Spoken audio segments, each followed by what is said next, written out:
Good evening. You're watching the main news on HKIBC. I'm Sarah Wong. Our top stories tonight. Xi Jinping commends Hong Kong over the Legislative Council elections. 2 construction workers die after inhaling suspected toxic gases in a manhole. And the number of Omicron cases in Hong Kong rises to 34 as Europe tightens restrictions to stop the variant from spreading.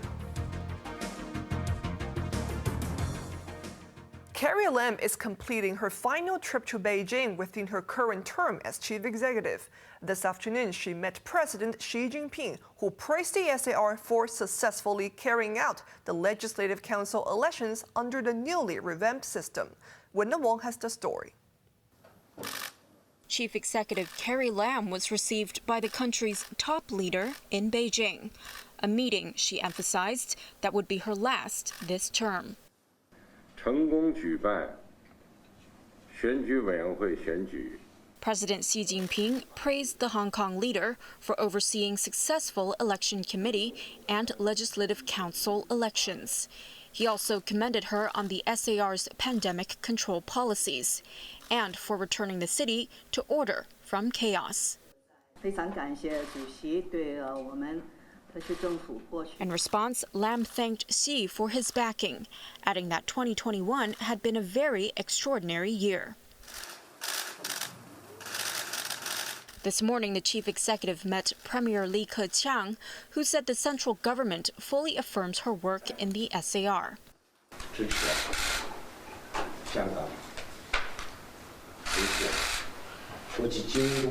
He expressed Beijing's support for Hong Kong in maintaining its role as an international finance, trade, and shipping hub.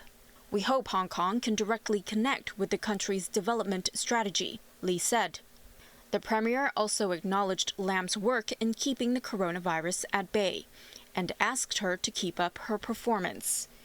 Lam's annual reporting trip to the capital was cancelled last year due to COVID. Instead, those meetings had to take place through video conference in January this year. This will be her last visit before her term ends in June. Wong, HKIBC.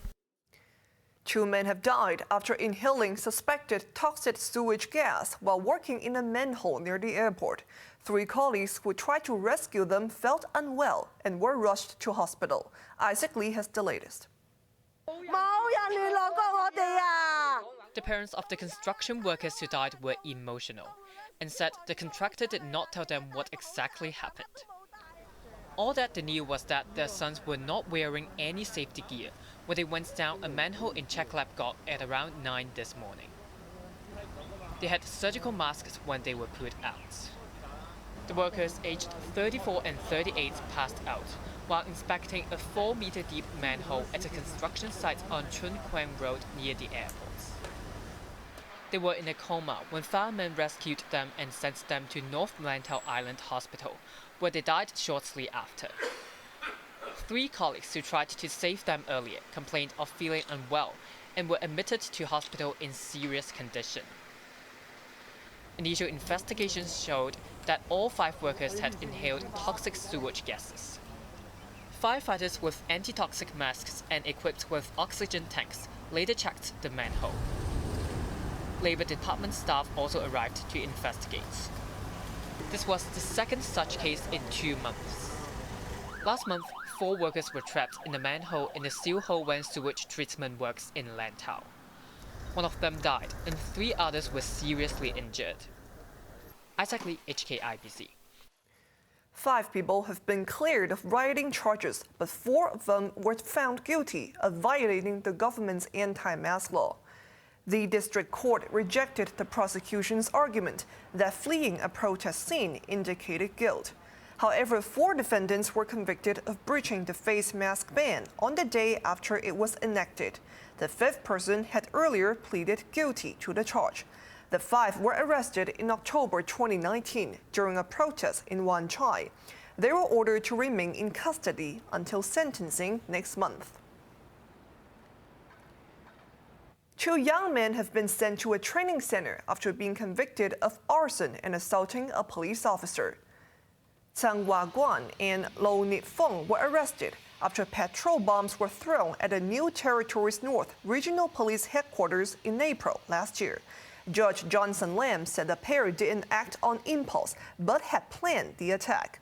However, he decided not to imprison them as they were only 18 at the time. The judge added that they were influenced by the poor social atmosphere. Lawmakers elected from the geographical constituencies have pledged to make livelihood issues their top priority. They also played down the 30% turnout rate in Sunday's polls, the lowest for Legislative Council elections since the handover. Isaac Lee tells us more. All 20 directly elected legislative councillors have been described as pro-establishments. But when they met the press today, 3 of them who won seats in Sunday's elections tried to distance themselves from the label. 我唔能夠形容自己係一個建制派，我頭先都講過係一個貼地民生派啦。 Connie Lam, representing New Territories Southwest, characterized herself as a down-to-earth councillor who focuses on people's livelihood. While Gary Zhang, who won a seat in New Territories North, said labeling would not affect their determination to solve social problems. Kowloon Central's Kit Sun Yang said he is looking forward to cross-party cooperation in the new legislature. Their more seasoned colleagues continued to defend the lukewarm response to the reformed electoral system. Voter turnout is not the only measure of the success or otherwise of a political system. After all, this is the start of the new system. Any comparison with previous turnouts are irrelevant and meaningless. There was tension in the pro-establishment camp when, during a forum before the polls, the DAB's Holden Chow accused his rival Michael Tian of being a traitor. Both men won in New Territories Northwest, and today Tian said Chow's accusations would upset the central government, which expected healthy competition among candidates. Chow didn't offer a direct response, but said what is past is past. Isaac Lee, HKIBC. A woman has been killed in a fire in her public housing estate flat in Kwai Fong Estate. The fire broke out at around 4 a.m. in a unit on the 23rd floor of Kwai Ching House. Firefighters found the woman dead in her apartment. A dog and cat were also killed. Around 200 residents of the block were evacuated.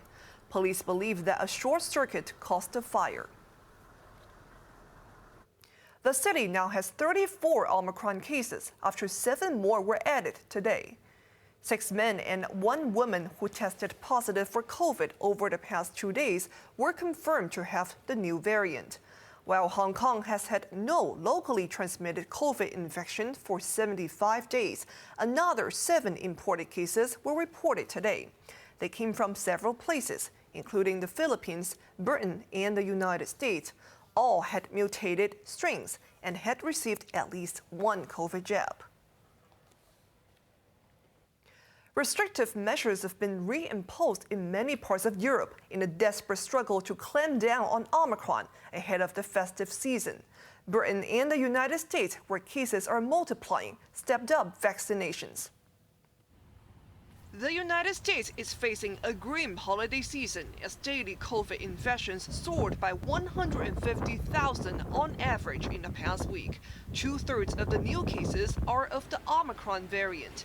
To combat the highly contagious strain, President Joe Biden rolled out 500 million free rapid tests and offered military support for hospitals across the country. Biden, who had rare praise for his predecessor Donald Trump for receiving a booster dose, urged Americans to get jabs. Almost everyone who has died from COVID-19 in the past many months has been unvaccinated. Unvaccinated. If you are vaccinated and follow the precautions that we all know well, you should feel comfortable celebrating Christmas and the holidays as you planned it. But the American leader ruled out further lockdowns. The British Prime Minister concurred, although his country registered another 90,000 COVID cases in the past 24 hours, 17% of them with the Omicron strain.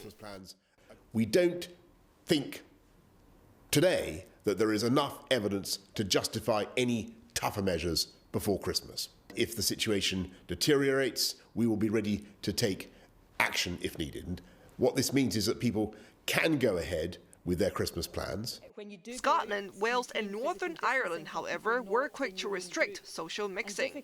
In Germany, Chancellor Olaf Scholz limited private gatherings to 10 people and closed all nightclubs. The World Health Organization warned that Europe's healthcare system could crumble under the weight of the Omicron crisis. But doctors in South Africa, where the variant was first reported last month, are more optimistic. We see huge number of infections, but when we look at the hospitalizations and other severity markers for disease, we don't really see that much severe cases with Omicron. British researchers, however, painted a different picture, indicating that Omicron does not appear to be less severe than Delta. And coming up after the break. Vladimir Putin digs his heels over Ukraine as tensions escalate.